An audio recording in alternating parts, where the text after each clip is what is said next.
how can anyone think in terms of a Middle East peace plan when even a brief ceasefire has been impossible to achieve in Gaza so far? Nevertheless, the former Israeli Prime Minister Ehud Olmert has been working on one alongside a former Palestinian foreign minister. Mr. Olmert spoke about it when he was part of the last Today debate a few weeks ago, but he is now in London promoting the plan alongside Nasser al-Qudwa, who represented Palestinians at the UN for years before serving in the Palestinian Authority. And they're both with us in the studio. Ehud Olmert, Nasser al-Qudwa, welcome. Now, good morning. You wrote about this in the Financial Times. You've written about it in the Washington Post as well. You've already been speaking about it at a conference in London. You say that what you've worked out together is an agreement that will put a final end to the violence between your two peoples. That will inevitably involve sacrifices and compromises. So I wonder first, Mr. al-Qudwa, what are Palestinians prepared to give up? Well, we presented a proposal, not a comprehensive deal or a comprehensive plan. And we think that it's a very important proposal. It covers three very important issues. One, the war in Gaza and the necessity to cease the war, and how we can do that, of course, in line with what was suggested by President Biden and what was incorporated in Security Council Resolution 2735. And the second thing is the overall political solution, the form of two states, Israel and Palestine, living side by side on the basis of 1967 borders, etc., etc. Of course, there is a swap, 4.4% that was presented by Mr. Olmert during his tenure. And finally, we proposed something concrete about the future of Jerusalem.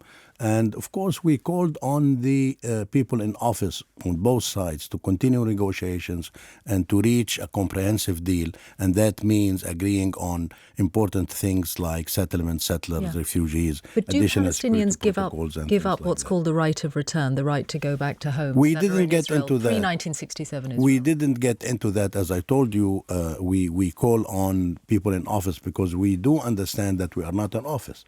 And as such, we have the responsibility of raising our voice and say what's happening is wrong and we need to change course and we need to go in the direction of talking, debating, and, of course, reaching an agreement on the final settlement.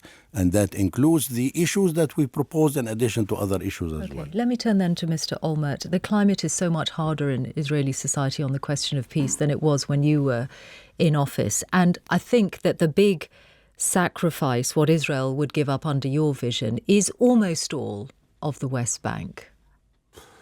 Yes, but this is something that I already proposed in 2008 and 2009 to the president of the Palestinian Authority, Dr. Mahmoud Abbas. Yes, there can be no peace, no change without a separation between us and the Palestinians. And the only possible separation is by Israeli withdrawing from most of the areas that are occupied now for almost 60 years, which include the West Bank.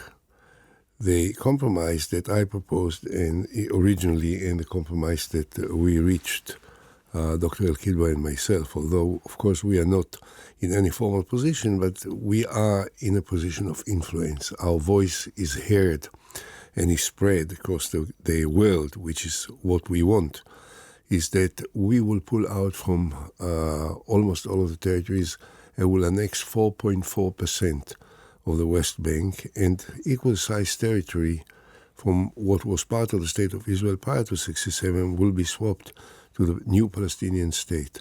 This is one compromise. The other, which I think is perhaps more significant, is that the Arab part of Jerusalem will be the capital of the Palestinian state. There is no reason that Jabal Mukaber or Beit Hanina or Shoafat or other neighborhoods in the city of Jerusalem, which are Arabic, will be part of the state of Israel. The third, which is even more significant, dramatic, but I say is the breakthrough that can make the agreement, is that the old city of Jerusalem will have no exclusive political sovereignty, neither Israeli nor Palestinian. If there will ever be one exclusive political sovereignty, there will never be peace. That means Israel would give up sovereignty over the Western Wall. The Western Wall will be part of Jerusalem with free access to all Israelis anytime, without any limitations, without any constraints. But this is part of the larger section of the city. It's part of the old city. Nearby the Western Wall, there is the Church of the Holy Sepulchre. Nearby is the Al-Aqsa Mosque. And the Dome of the So Rock. we have to make a pattern that will allow all to practice their religion without limiting anyone. Yeah. And this is the pattern. And I understand you are putting forward a vision, you believe in this, you've worked hard on it, but it is a very, very far away prospect now. And I wonder, therefore, if you could say something about how you persuade your own side. So what happens to Hamas, Mr. al-Qudwa, under this? What happened to Hamas is what will be decided on the field in Gaza. Basically, of course, Hamas exists also in other places, but basically Gaza is very... Does that mean you want Hamas to be destroyed, as the current Israeli government wants? No, listen, destroying and eliminating and annihilating, these terms are not functional. I don't think that this is possible. What is going to happen is that Hamas will be weakened dramatically, and that we can see now. And of course, part of our vision, as well as what we are talking with other parties about, is precisely to form a Palestinian governmental structure void from any participation of Hamas, and I would add to that any other political factions. So that will be debated, that will be negotiated, that will be discussed among Palestinian factions, but at the end of the day, we will have structures that are void from the direct participation of Hamas, and that was going to be a first step. We need, of course, to discuss the internal security, we need to discuss the arms, we need to discuss things like that. I do believe that this is possible and it's achievable, and that will be the first step in the right direction towards ending the war in Gaza, and after that start the process of the overall political solution. Listen, the important thing here is to follow a comprehensive approach. I mean, fragmenting issues and trying to deal with small pieces, small fragments here and there is not going to do the trick. And actually, it is a way to spoil the game and to prevent the actual agreement in terms of the overall solution. Events appear to be moving very fast, though, in the north of Gaza, in particular in recent weeks with the offensive that's underway. Ehud Olmert, do you think that what is happening in northern Gaza is a version of what has been called the General's Plan, the ambition of emptying Gaza, parts of Gaza, I hope Palestinians? Not. I hope not. Look, I think that at this point, I thought it a month ago, but certainly now, we have reached a point where there is no use and no benefit from continuing the military operation. We have destroyed Hamas for all practical purposes.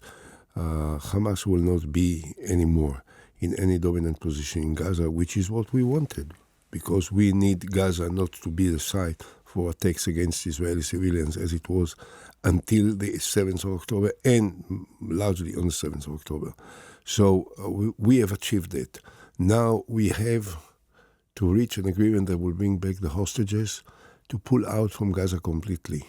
And Israel should not be interested, I make it a very important point, should not be interested in forcing people that live in Gaza away from where they live. Gaza has to be rebuilt, resurrected, with all the efforts that the international community can contribute to this. This should be our aim. We are not for killing people. We are for defending ourselves from terrorists. Ehud Olmert, Nasser al-Qudwa, thank you very much.